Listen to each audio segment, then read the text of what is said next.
So in the Zohar, written by Rabbi Shimon Bar Yochai and his friends and the followers, in the portion of Teruma, portion meaning the parsha, which is a part of the 5 books of Moses,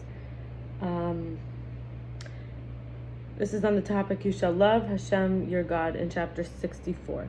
There are 13 precepts in the right, which is this is from Devarim chapter 6, verse 7 to 9. You shall love Hashem your Elohim with all your heart. You shall love Hashem your Elohim, 2, with all your heart, 3, with all your soul, 4, with all your might, and 5, you shall teach them diligently to your children. 6, you shall talk of them. 7, when you sit in your house. 8, when you walk by the way. 9, when you lie down. 10, when you rise up. 11, you shall bind them as a sign upon your arm. And 12, they shall be as a frontlet between your eyes. 13, you shall write them on the doorpost of your house and on your gates. So this is known as the Shema, right? That was verse 662. Peace 662. In Peace 663, we have, and the left is included in the right, which is as it should be. Whenever the left is aroused, the right starts with it first. Therefore, if they have merit, then the left combines with the right. If not, then the right is combined with the left, and the left dominates. In Vayikra, Numbers, so Devarim was Deuteronomy in English or Latin or whatever, Greek. Vayikra is translated as Numbers. Chapter 26, verse 3, if you walk in my statutes, that's the reason. The left is always aroused with love by the secret of the right, and afterwards its judgment becomes overpowering, as should be always. So I want to talk about a few topics here. We're going to talk about future self. We're going to look back on something. We're going to talk about self-care. And when I talk about spiritual cancer, we would say it's like out of control, unregulated growth, impatient, pushy, grabbing, lack of boundaries, dysfunctional. It seems like when the left is not included in the right?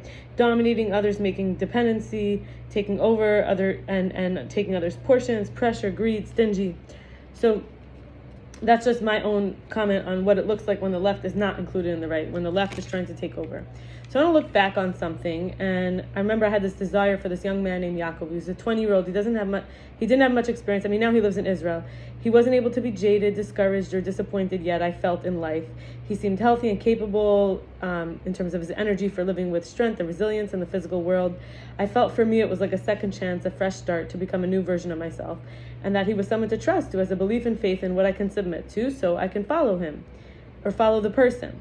I felt he was maybe someone to motivate me to become a better version of myself, more refined and whole, someone to feel safe with and feel comfortable with and enjoy with, even in daily life or challenges, and someone who's a Talmid Chacham, which is a student, a forever student, like a wise student, someone who focuses on being a student, so that I can live a life in loving connection to God and Torah, someone I can be modest and shy and gentle and private with, who respects boundaries, and someone I can lower my guard because they trust Hashem, God, giving to me them, and that I don't have to keep proving myself in ways that convince lovability. Someone who looks beautiful and sweet to me and has the strength and intelligence and focus I respect. Someone sensitive to food and consumption, including from consuming from the internet. Someone who goes to the mikvah, the immersion rituals, learning Torah, Shabbos, davens, which means praying, and tefillin, kosher, and mifsaim, or in other words, outreach. Someone who wants to go on outreach, like on an outreach lifestyle, and bring the faraway ones close to the allness. And Hashem keeps arranging to be able to see each other, to be aligned with Hashgacha Pratis, which means the divine seal. Everything's like matched up. And it didn't work out with him. He left to Israel, and he didn't want to engage in a relation. He didn't want to get engaged or married. He felt he wasn't ready. I've gained a lot of weight since that time. And even then, he said he felt like I was too big for him because he was a very small, petite, tiny man. So what is self-care in the spiritual dimension? First, we have to talk about our future self, like connecting with, so not first, but I want to go a different way. So in terms of soulmate, we would say spiritual mate, right? We're not talking about physical, emotional. Emotions is connected very much so, but we're not talking about the physical only.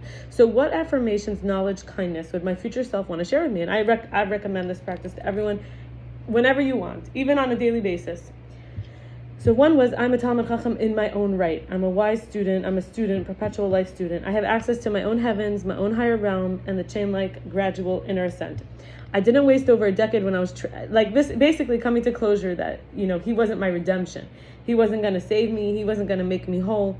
Basically, I didn't waste over a year when I was traveling, dating, escaping, seeking in college, going to Airbnbs, pet care, backpacking, working, writing, reading, watching, whether it was secular materials, information, everything was a training, an expression, a learning, appealing parts of myself, being able to relate to any and every person, seeing many different cultures, realizing many different religions, codes, and traditions are all from a source, and doing pattern recognition and in my thought to my memory, being an engineer of thought to memory.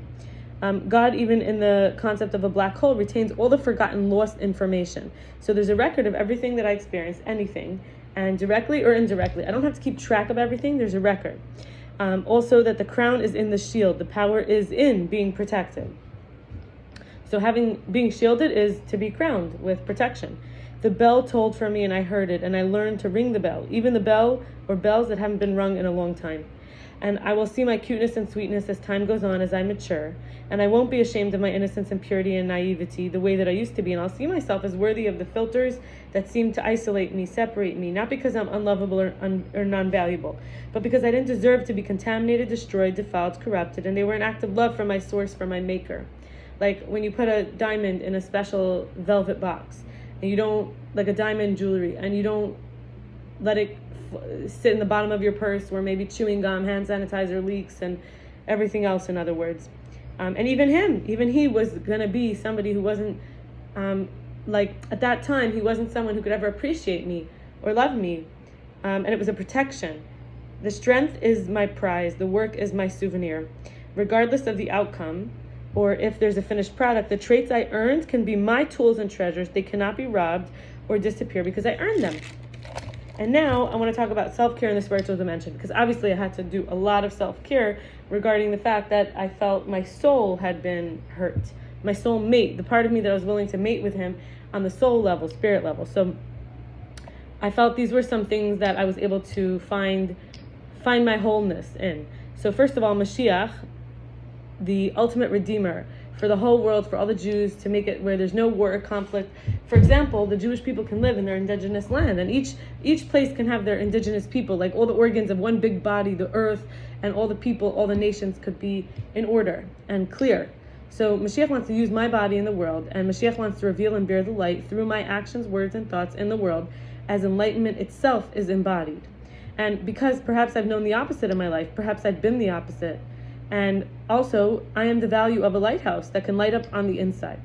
Healthy boundaries, resonance, and introspection. This is also a type of self-care. So far we did two. We did one. We can be the Mashiach, the one that we think is going to come redeem us.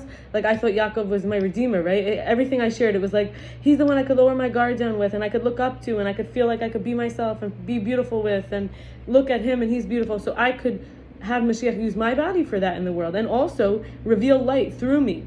And then, of course, healthy boundaries, resonance, and introspection, open-mindedness and curiosity and willingness. This is the light that has a shared source for understanding, meaning, feelings, experience. I could relate. I could understand myself, feel myself, find meaning in my experiences with myself.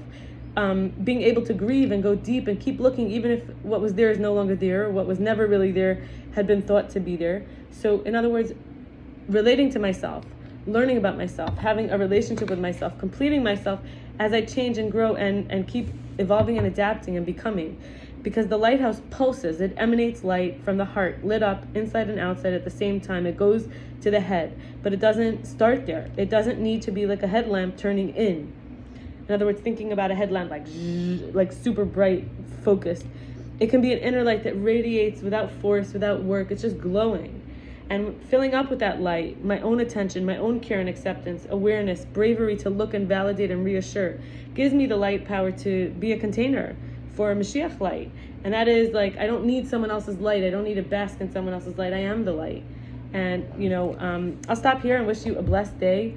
And may this be true for all of us, that in the spiritual dimension we are affirmed and know, and in kindness our future self shows us that we are the redeemer for our own self, that we are whole in and of ourselves.